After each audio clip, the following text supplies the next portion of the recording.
This entire time, he was screaming at me at the top of his lungs. I got a call from the front desk saying, is everything okay?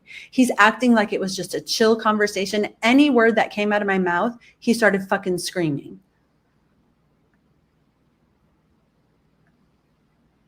I'm here for you.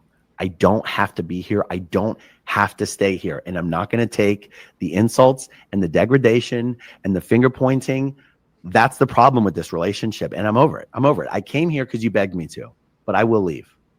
That's what he always does. He always leaves right in the middle of everything. Then she started screaming.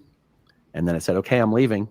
And I got up to leave. I screamed back at him. She stood up and she pushed me.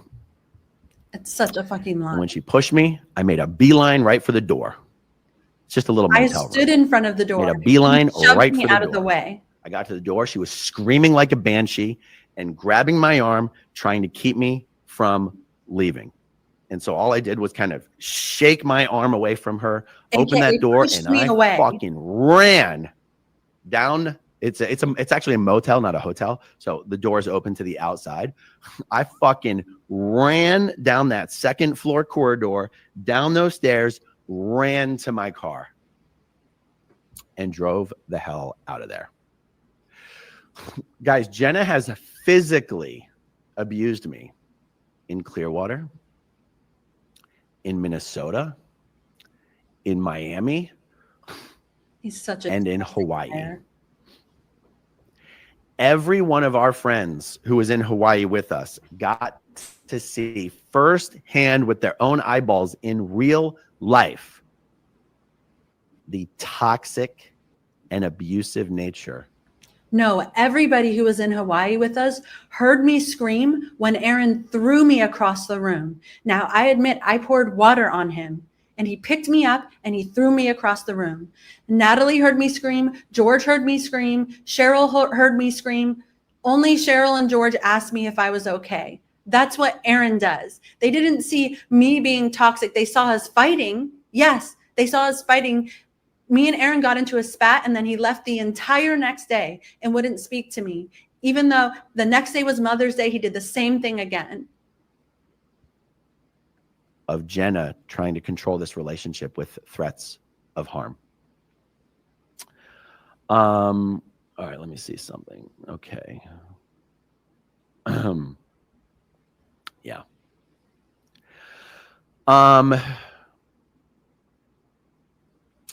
I got into my car, and now I'm going to read you the text messages. I said to Jenna, I am not going to continue on in a situation that is only going to keep escalating. I was willing to come over and comfort you and keep you company. And she goes, the cops are on their way. I said, I'm not willing to keep fighting, and I'm not going to let you get physical with me.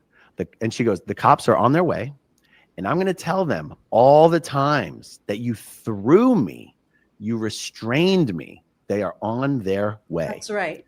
She says, you abused me, screamed at me while telling me I'm angry.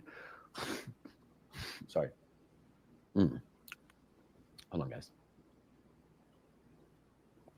Guys, let me go blow my nose real quick. I'm sorry to do this. This will take 1 minute. I'll be...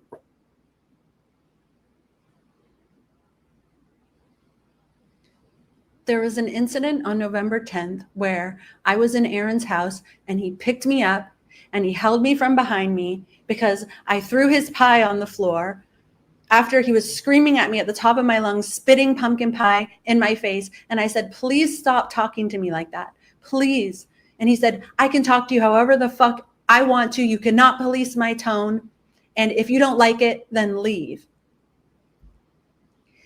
So I picked up the pumpkin pie and threw it on the floor. I rolled a watermelon onto the floor. He wasn't even in the room when this is happening. He came into the room, picked me up and restrained me and held me across here for 5 to 10 minutes. I was struggling to get away. He would not let me go.